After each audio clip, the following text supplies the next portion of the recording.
Hey, Kevin, thanks for joining us today. As a way of getting started, gives a little background on yourself. Hey, Brian. Doing well today. First and foremost, glad we were able to connect today. Thanks for having me on here. I think really my goal for today would be to share with the audience a little bit about my past, what I've done throughout my career, and hopefully that it resonates with your audience, right? So I've changed industries a few times, and maybe the resiliency and the confidence in yourself to adapt and evolve. So really looking forward to the conversation today. Cool. Well, let's start with why sales for you. You went to a great school. Yeah. You So could have gone into marketing or management or the many other positions in business. I think it was probably around 3 years old. I just woke up and I knew this is what I was He put a wanting to suit do for the on and rest of hit my the life. street. Right? Like the Boss Baby cartoon, and was just running around with a suitcase and ready to go. But in all reality, I think for me, it was like the evolution and the journey of how I became, sales found me, or I found sales. I think it's probably a little bit of both. And from a young age, I was the kid that my parents instilled a hard work ethic, earning the value of a dollar, having to pay for some of the things is, have skin in the game, if you will. So I was landscaping businesses, bussing tables at a young age, delivering soda to the grocery stores. And that was kind of my evolution and background. I think that's pretty formidable because I knew what I wanted and where I wanted to go. And sales, like I said, in essence, found me. So my real goal was I wanted to create funny commercials. So that's why I was a marketing degree at Clemson, had a minor in management, and maybe another minor in social activities and having a good time and interacting with people and getting that full college experience. So really unique thing is I had a semester left of school. I'd gone through all the resources that Clemson gave, and I hit all the marks of being a sales professional and that being a career. And I landed a job through my hard work with Pulte Homes, actually. So business to consumer, selling real estate right out of school, Fortune 500 company, amazing training program. And I took it and I still had a semester to go. And that's ultimately what pulled me into sales and got my feet wet into the sales arena. And why did you not stick with that? Was that just you didn't feel like going to college to become a realtor, or? Well, so again, I didn't know real estate. So to me, that was just, A great I was start. I was a 100% commission job. So coming out of school, I knew I was going to come to Charlotte, North Carolina, and I've been living for 40 plus years with no money. So what's a 100% commission job? I might as well do it. And the upside was It was a fantastic. lateral move. Yeah, exactly. So making that transition, I felt like I had nothing to lose and everything to gain. Great manager, great program, and I could help build that foundation. And I learned to love real estate, and I still keep my license active today. Oh, you do. But why'd you leave though? So yeah, the main reason I left real estate, I think, is kind of looking at the long-term vision. At the time, I was younger, out of school. I was working every single weekend, Yeah. Saturdays, Sundays. I was working for a developer, so I was in that model home, right? I couldn't leave. I wasn't just on call, but I had to physically be there. And I knew at some point I was going to want to start a family. And in doing that, for me, being present is one of the most important things. Even though I wasn't married and didn't have children, that was where my mindset was. And it was really hard to step away because I was doing really well at the time. But I knew my future self would be really mad at myself if I never made that change. Yeah, because I can see, those type of jobs being kind of traps when you're young. Because if you're making good money in your 20s, it's really hard to give that up. It was not an easy thing to do whatsoever. So Yeah. I think for me, it's maybe, every good story has chapters built on themselves. And I think I needed that early, right? The great success. I mean, I never thought I'd make six figures in my life, right? And kind of right at my second year out of school, I was well above into the six figures and having tremendous success. And to be able to walk away from that for what I thought was the future and really start back from the beginning and take that entry level job somewhere else to prove myself because nobody believed in me and I needed the B2B check marks. So I needed to go do that. It was very hard, but I'm grateful for it because I feel like I had the success and I had to go back to being the janitor, build myself back up. And it's allowed me to be more fiscally responsible and appreciative for the good times and the down years that we have. And why medical sales though? So looking for the pinnacle, I want to be able to provide for myself and my family. And at the time, I'd had friends in that field and they were doing extremely Okay. well.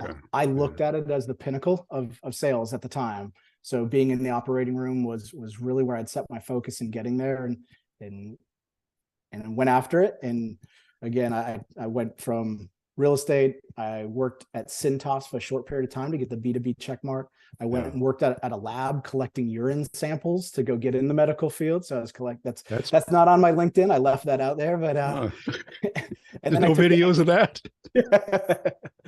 and then I took the entry level medical device job, right? The one that really did not pay well, but it wasn't the pharmaceutical, it was in the device. I wanted to Yeah. be able to get the purchase order, physically transact and go through the motions. And again, through that and through the hard work, my doctors actually referred me to Medtronic, which then ultimately got me into the neuromodulation division and into the operating room with Medtronic. And what was that transition like? Because that, we all live in a house, so we know how to talk about a house. It's it, physical, right?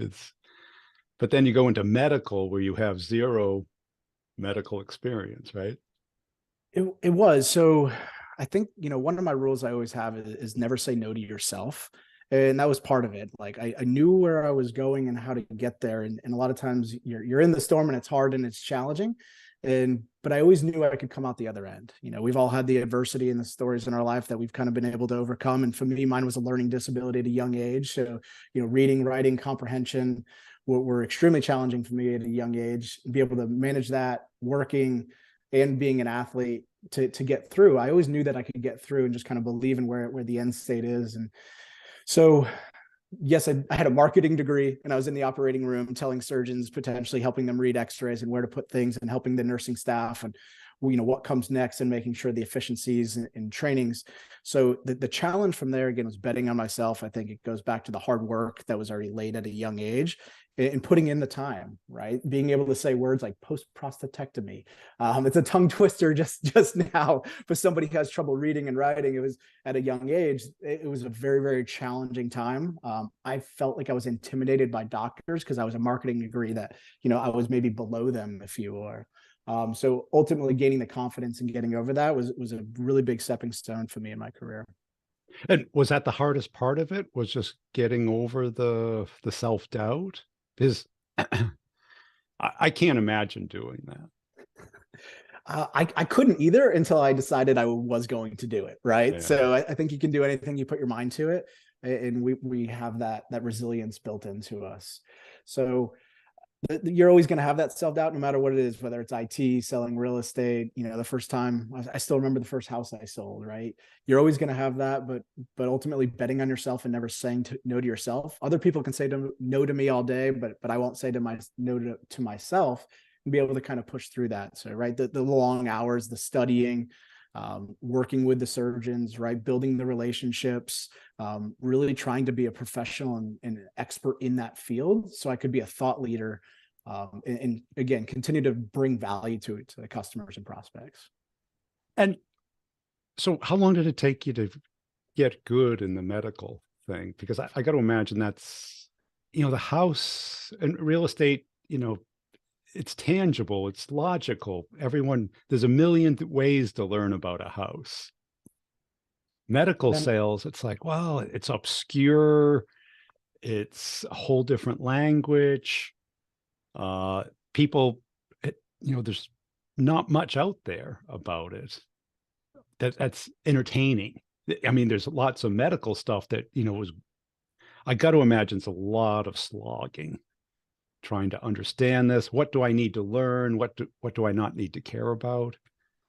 yeah, it's crazy. I think I was very specialized, so I in essence sold a pacemaker or neuromodulation device for the lower spine to help people regain pelvic floor function, right? So in that, it was a specific field. I didn't need to know all of medicine. I needed to know the specific aspect in which we were doing. What happens when the patient's asleep when we stimulate the nerve? What is the motor response that we're looking for? So really being hyper specific in that little narrow. Again, I'm not a doctor. I didn't stay at a Holiday Inn Express. I don't pretend to be one, but I knew that field and I knew it really, really well. Also, a lot of it's black and white. I find with like IT now, there's a lot of gray. Um, it's either right or it's wrong. You're either in, the S3 for Raymond or you're not. The motor, the response is either occurring or it's not. Okay. And then what can we do, if it's not happening and we think we're there and we're validating it with visualization, how do we adjust and really being able to problem solve on the fly with a human body and somebody's, I wouldn't say that their life was on their line in the procedure, but they are asleep, and ultimately their outcomes are somewhat dependent on you. And I say somewhat because I'm not the surgeon at all. It's really in the surgeon's hand, but helping to guide for the better outcome. Yeah. And then you got into technology. I did. What was that? What was behind that? See, it sounds crazy, like real estate, medical device, then Not so IT. much crazy, but hard. Yeah, I think I'm a masochist. I like some pain, right? I've done the Ironmans. I like to put myself through a challenge. Well, yeah, you see a lot of people go the other way. I know of a lot of reps who went into real estate Right. where they just wanted to work for themselves, have a kind of a much more tangible sale that wasn't dependent on the company, that they could have a little bit more control over their time and their income. But you're I you're think going I'm going the other way, right? We're you're climbing going up the hard, mountain. hard, hard. Uh, I think it's a problem. Uh, but in all reality, I went for a person. So when I made my quick stint in B2B, one of my peers and one of the guys that was really, really successful just had that it factor. I went med device, he went IT, he was leading an IT team for the Carolinas. We'd connected over the years and always stayed in touch. And at this point, he was running a team. I think I'd said no a few times because, again, I thought medical device was the pinnacle of sales just in general. I was naive. And we finally sat down, we had a coffee and we really started talking about the opportunity. And that's when I made the decision. Again, the next 5-year window, where would my future self thank me? Like, where are my gaps right now? Like, I'm in the operating room. Yes, I'm selling to hospital systems and going through procurement processes. But when I'm 50, where am I lacking? I feel like I'm lacking maybe some of the executive selling, the ROI, TCO, and really doing that executive sale to the C level. And that's Brian had that. He had that it factor. And he could have been selling, you name it, toilet paper, it doesn't matter. Just being around him, he had that it presence that I knew I could go learn and fill some of my gaps that I had. Yeah. And it just happened to be IT. And how was that transition? Hard. Yeah. I could barely turn on my laptop. I need my engineer. I think I still call him sometimes for IT support. But understanding how everything works. We take it for granted. We can turn on our computer. It just works, right? The internet just works, and understanding what peel back the curtains and now what is the inner workings. And you worked at IPM. I worked at EMC. So they again invested in their people. We had great training and enablement in being around great people, but understanding how it worked, conceptually trying to grasp that, it took a while. But again, part of that challenge, right? Yeah. So learning something new and again, never saying no and betting on yourself to be able to figure it out. I think everything's figure outable. And what do you think separates you from the average salesperson? What do you think your strongest characteristic is? I'm honest, nothing. Um, I feel like I'm an average guy. I get up, I wake up like everybody.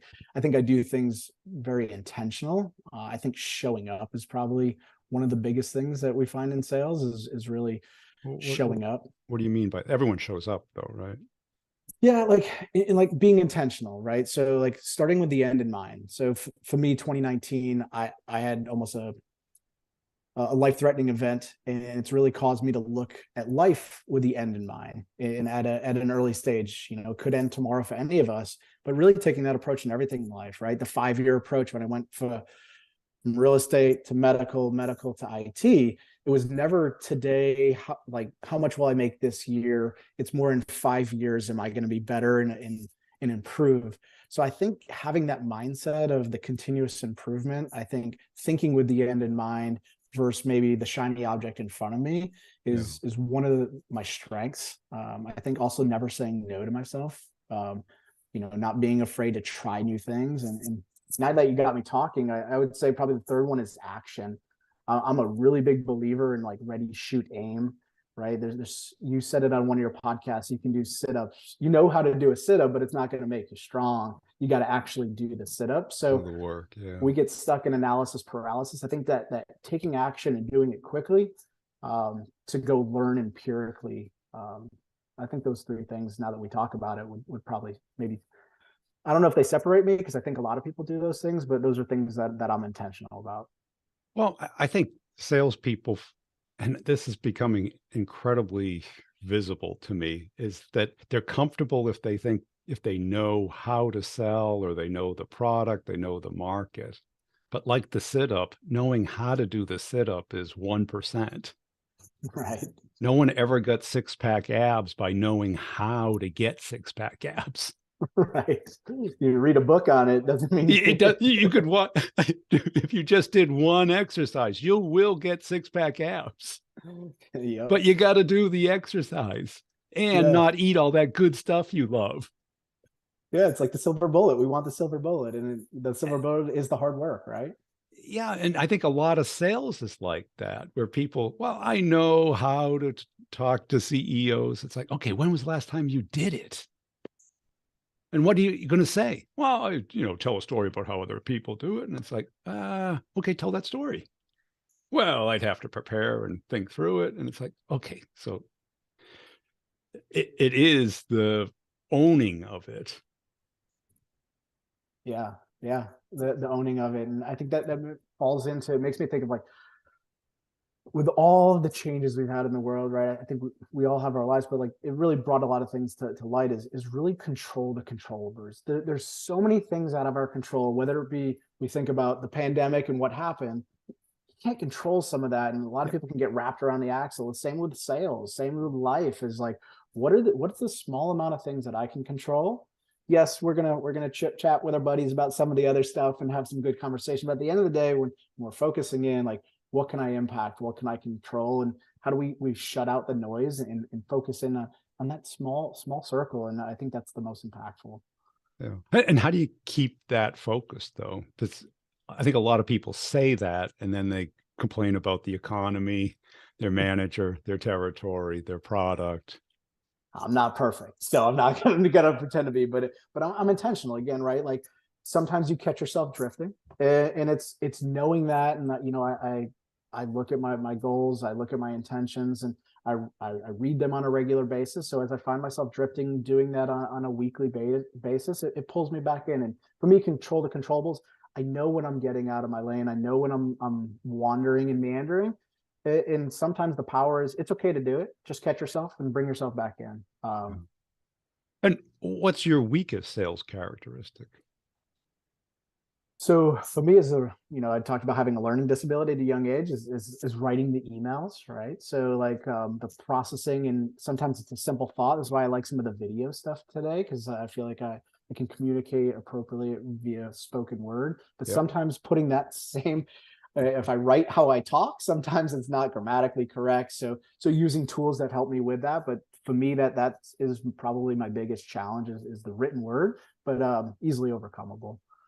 And being distracted. I'm sales, so I can be shiny objects, squirrel, and sometimes pull myself on a tangent. But again, being intentional, bring myself Well, back in. there seems to be a high correlation between people with dyslexia and people in sales. Because when you think about it, I don't know if you read Malcolm Gladwell's book, David versus Goliath. I have not. He's got a huge section on dyslexia and how it's an advantage. But the problem is it's like a bell-shaped curve. And at one end, you're either in prison or very successful.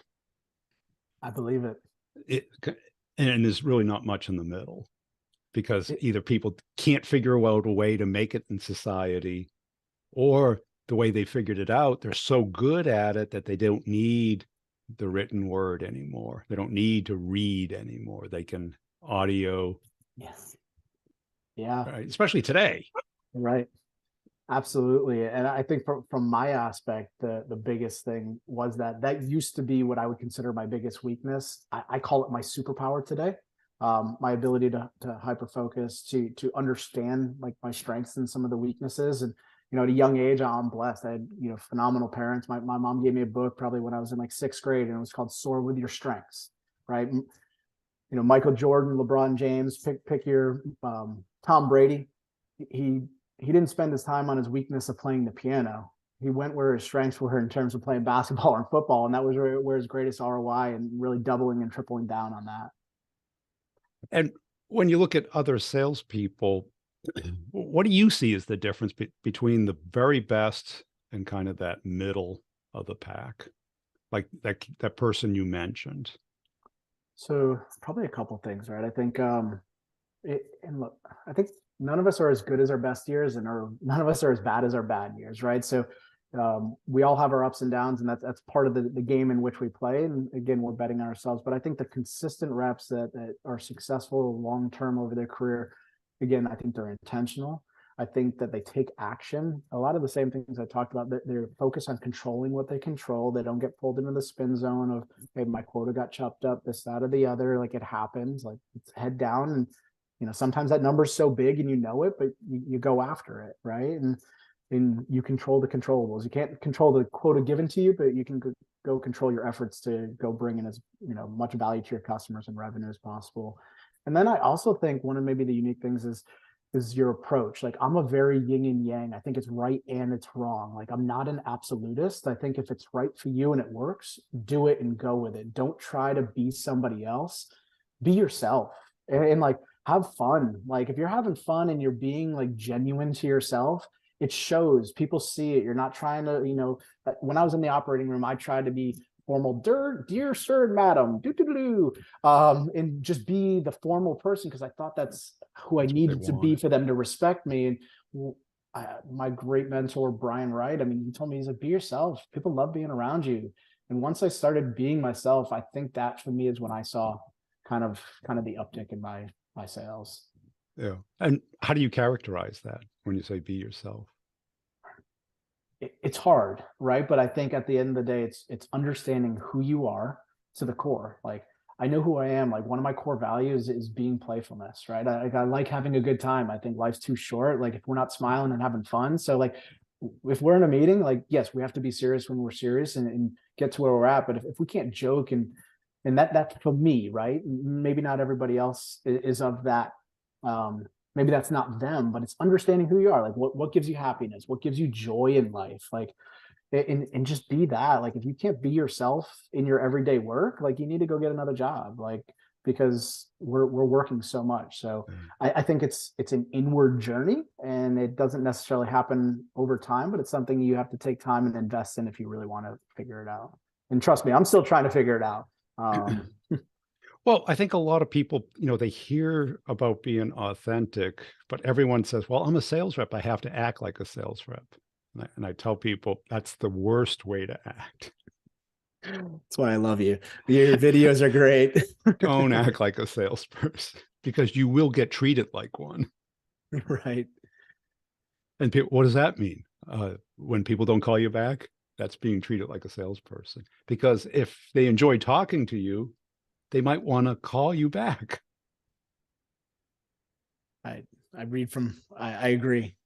And I think it comes to us, right? If somebody calls you and they're trying to sell a good or services, like when they approach you, you probably, it's the same. You want to sell to people the way that you want to be sold to, and treated like individuals, and respected for your time as well, not just pitched. Like, if I don't have a need for it, like, there's really no need to talk about it. Right. But that doesn't mean I don't want to talk. Right. And guess what? I have a friend, and maybe they're in the market for a car or life insurance or whatever it may be at that time, or cybersecurity. Right. I think too many reps look at everything as a transaction instead of everything as a relationship. Interesting. Meaning? Well, let's say you're talking to somebody, that person's not interested, has no need, will never have a need for whatever reason. But you now know them. And now you have the opportunity to get to know everybody that they know. Right. And do you think somebody in their network may someday need what you sell? Yep. Who are the best realtors? People that know everybody. Do they really know anything more about houses than the next realtor?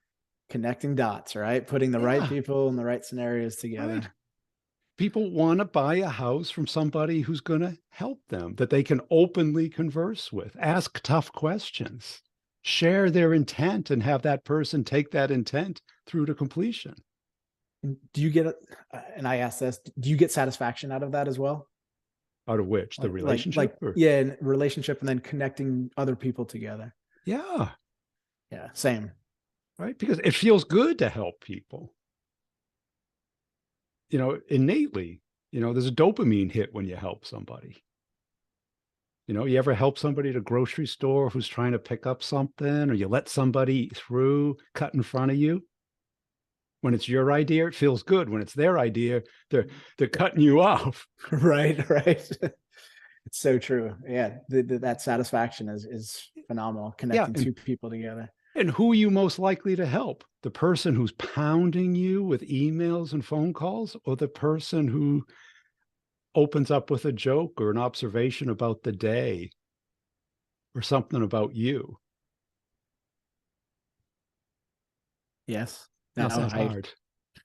It's not. Hey, hey, simple, not easy, right? Simple, not easy. And Right. I think the hardest part is that our brain focuses on what I want right now instead of what they want right now. And how do we train ourselves to get to that point? It's not easy. I think it's like most things in life. It's not, you can listen to your emotions, but don't let your emotions run your life. Just take a little break. It's much like when your manager yells at you to get an order. That's the moment you're most likely to do the dumbest thing, right? Right? Yeah. Yeah, Oh, here's 10 points. Can you get it done this week? it's not a price thing; it's a timing thing. Or Who knows yeah, what it yeah, is? or yeah, right. And your Could manager be a doesn't million things. care, just Yeah, wants it done. And you can say, okay, I got to get it done. And it's and you like, start doing unnat. yeah, you do unnatural things instead of sitting down and thinking through, how could I get it done without giving up points and without, backflips? Maybe there's a way, but you have to think with a different part of your brain. Right. That's the simple, not easy, right? It's simple to sell. I need to get them interested. I need to get a conversation. We need to get a quote and a purchase order, right? But actually going through those steps and being thoughtful and intentional around them of, what are the challenges? How are we solving them? Why are we talking? How important is it to the business? What is the Yeah, impact if we don't do it? And helping right. them kind of navigate those Why do they channels want and to get it done now? right. And then B over here, what's important to them because it might not be important to A, Yeah. right? What do salespeople? They call up and says, "Oh, I'm under a lot of pressure to get this done." That's the sales rep's problem, not the client's problem. It's a me problem, right? Call them up and say, weren't you trying to make this date? I just realized this. We better get on this because I got to ship it. You've got to learn how to use it. It's got to be connected to a bunch of stuff. And all of a sudden the client goes, you're right. I better get on this. Their And that go, reason. their reason. Yep. And that's what we're here for, right? Is helping them It solve their is. That's why they problems. hire people. And I think that goes back to like the beginning of like being ourselves, having those conversations. And in earlier podcasts you've had is like earning the right to ask for the sale. And we talk about, those hard closes, et cetera. It shouldn't Should need never be those, that. right? It's the process and in getting to that, right? We know the reverse timeline. We've agreed upon this is what we're trying to solve. And it's never a utopia world. There's going to be some zigs and zags, but from the most part, we're working together to achieve an outcome for our customer and working there. And guess what? If you're yourself and you have that relationship and you can ask for the sale, that's when you can pick up the phone. And I mean, just recently I had a scenario, a customer was really interested in a particular like add-on module that we have, and they were asking me for it. And it's kind of getting stalled out. And I just picked up the phone and was like, hey, you were asking me for this. Like, what do you need for me to help you get this there? Like, and I don't say this in a bad way. I don't care if you buy it. I want you to have it if it helps solve those problems, right? What were those problems and why did we start this conversation? And let's take it from there and kind of work together. So again, I think when you're coin operator, you've talked about commission breath. People can smile at a mile away. If you just do, it's always the right thing to do the right thing. And by doing the right thing, I think ultimately over a long period of time, it wins. And that's it. Because when you're communication, like you gave a great example in the operating room, you're at this doctor vendor level, right? But then when you talk with your mentor, Brian Wright, is that the name? It is. Yeah. You're much more wide open rapport, honest, open. And then when you hang out with your college beer buddies, it's wide open. It's ridiculous. It's crazy. But these layers of communication, which one are you getting the truth out of? Can it be all of them? Uh, in the operating room, you're kind of like, I don't want to be too overt, right? Right. You don't call the doctor crazy for trying something, are you? No. It depends on how well you know each other. Yeah, but Right? No, yeah, but that's my point. yeah, Is that you yeah. don't have that layer of rapport. Then when you're a mentor, it's like you're not going to talk about streaking your sophomore year in college, right? I see what you're saying, like understanding the layers and when to use those layers with the appropriate people. Right, because the layers, because on a first cold call, you're not going to get the truth. Right. What are you going to hear? No budget, no time, no interest. Did they know what it is? No. Do they know how much it costs? No. Do they know what it does for them? No. Both people are lying. Right. And fighting. What our management wants and what our customers want is that open, honest truth, so that they are buying the right thing, not the thing you want to sell them, but the right thing for their problem. Right. Especially like when you're selling security now, right? Correct. That's a lot of trying to find and solve the right problem. Correct. Yeah. And I bet most CISOs are not telling you all their problems, are they, on that first call? Of course not. Right. I mean, if somebody called me and they said, hey, Kevin, just calling you out of the blue. What are your problems? Tell me what keeps you up at night. Like, wait, who? What? Why? Giving you my dirty secrets. Yeah. So. But do you think they have problems? Absolutely. Yeah, they're not there to be an administrator. Right.